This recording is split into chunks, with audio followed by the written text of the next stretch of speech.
Hey there YouTube, welcome back. Squint here. Today I'm going to work on a challenge lock by Mr. Phred Phlintstoner. He sent me a couple challenge locks. I ended up having to break them apart, break them open and fill in some construction holes. The pins were getting hung up in them and it wasn't allowing you to pick the lock. You could turn it with the key, no problem, but as soon as you went to pick it, it would get hung up in a false set and you couldn't move it anywhere. So I had to tear them apart, fill those construction holes in, but as you can see, they work good. Full 360 turn, left, right, everywhere. This one is, he's called this one Spools. This is his number 2 challenge lock.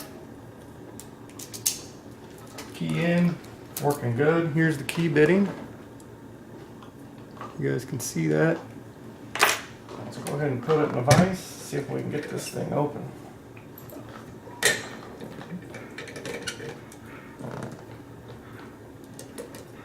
Alright, got it in the vise, turns. We're going to use a 50 thousandths pry bar, and I'm going to work with the Attila hook from the Monstrum kit. I've been using this hook a lot. I seem to like it. It has a nice curve on it, gets up high enough. Go ahead and get you guys zoomed in so you can see what I'm doing. And see if we can get these challenge locks open. Get this challenge lock open and on to the next recipient in the community. Alright, I'm going to go all the way to the back, start from the back, apply light tension, click from 5, forward bound up and a click. Same thing for 3. Gave me a little false set. On 2, it's pretty bound up. Looks like I've dropped 2. Go back, start over. 5, click, 4, click, no false set.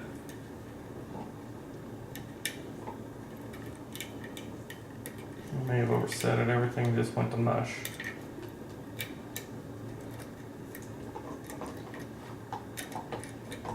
There we go. That was 3, 2 with a couple of clicks, oh, and then touched 1 and it gave me a little false set. Alright, let's go back to the back again. Actually, where's my little, see if this will help me get a little reach. Alright, 5 again, feels good. 4 feels good. 3 needs picked. 3 with a pick. That one may have been overset. We'll see here in a minute.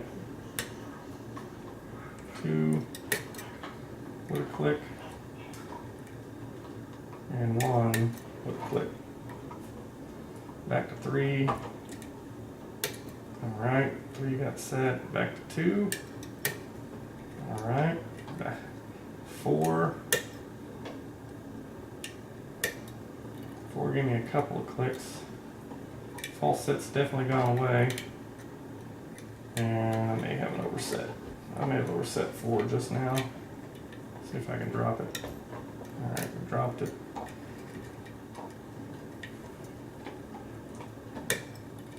There was 4, 3. Come on, 2. There we go.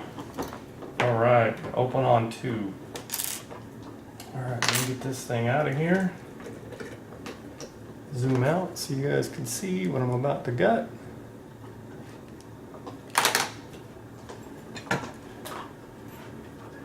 Go ahead and angle you down. See, on the back of here we have a clip. Get a little screwdriver.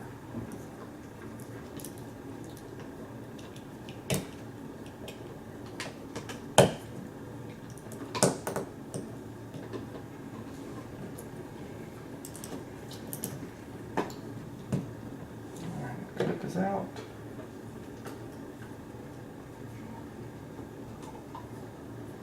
I'm going to shim this because it has that hole. It's got the little tail piece that if a pin drops down in there, it will lock it up, and I don't want to take it apart again. So where the clip goes, there's a little slot that can get hung up.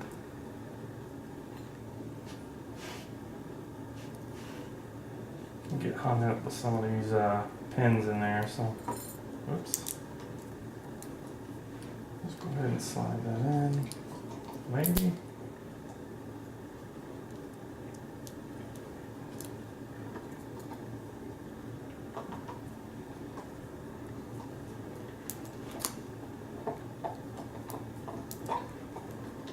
There we go.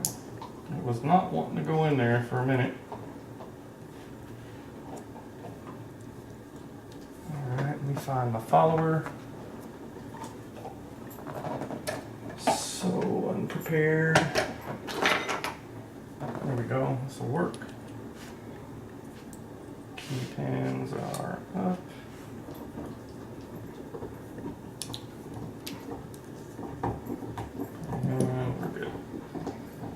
Okay, we'll put the key in so you guys can see everything needed picking.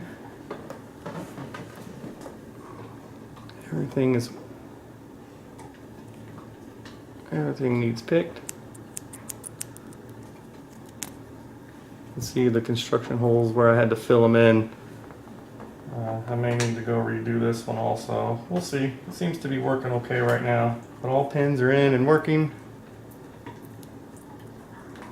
Go ahead and dump these out so you guys can see his craftsmanship.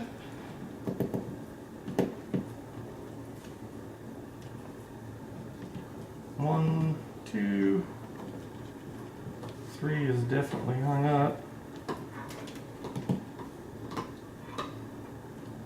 3, 4, and 5. And everything, let's see, it looks like there's undercutting in 1 and 2, undercutting in 4 and 5, and then 3 is threaded. So you got undercut 3, 4. You can see the undercutting and the threading. Nice job. Let's see what he did up top.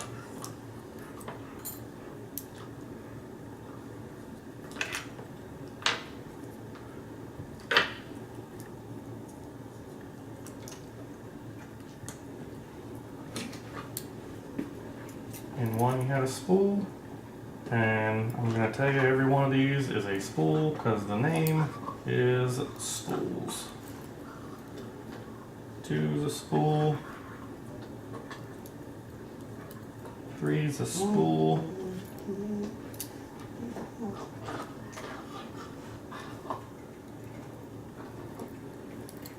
if you guys hear that dog in the background, she is not happy. She's arguing with her bone right now.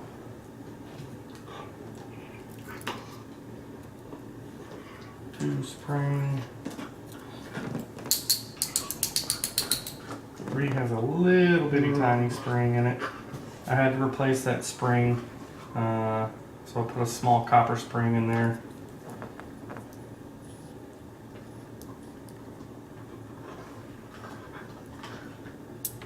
Oof.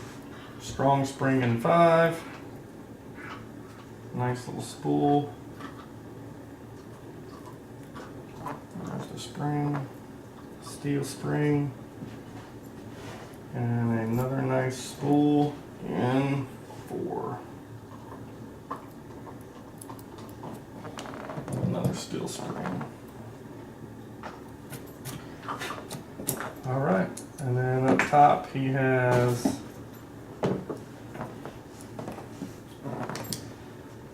I do remember correctly, undercutting in 1, threaded in 3. Everything else looks pretty standard. Definite threading in 3, undercutting in 1 and 2. Alright, let me zoom in on these pins so you guys can take a look.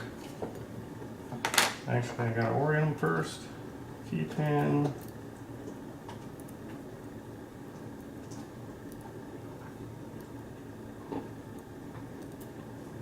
This way, this way, this way, and there we go. All right, lock number 2. Spools by Mr. Phred Phlintstoner. Phred, again, thank you for sending me these locks. I appreciate the work that you did on it. I had to go in and get a few, fix a few things on them, but right now I think we're going to have a couple of locks that are going to be some challengers for guys in the community, so we appreciate your contribution. You can see here on one was a heavily serrated key pin, serrated spool key pin. Then we have another serrated key pin here with a barbell type spool, and then pin 3, it's a very, very long spooled key pin, and a spool driver pin up top. Then you got another spool key pin here with a longer spool serrated key pin, or serrated driver, and then another spool type key pin with another spool driver. He had steel springs all up top. I had to replace number 3, put a copper in there. It was just not working with that steel spring. He got all bent up. So there you go. I hope you guys enjoy, and I'll be on to the next lock. Thanks for watching.